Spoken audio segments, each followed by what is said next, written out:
Muskulu bikien luzaketa. Horma baten aurrean zutik, eskuak horman bermatuta. Luzatu beharreko hanka atzeratuko dugu, eta pisua aurreratutako hankarantz botako dugu atzekoaren orpoa altxatu gabe.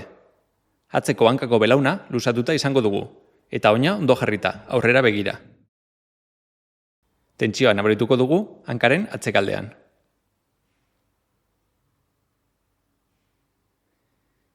Atzeratutako oinak kanpora begira desan ekidengo dugu.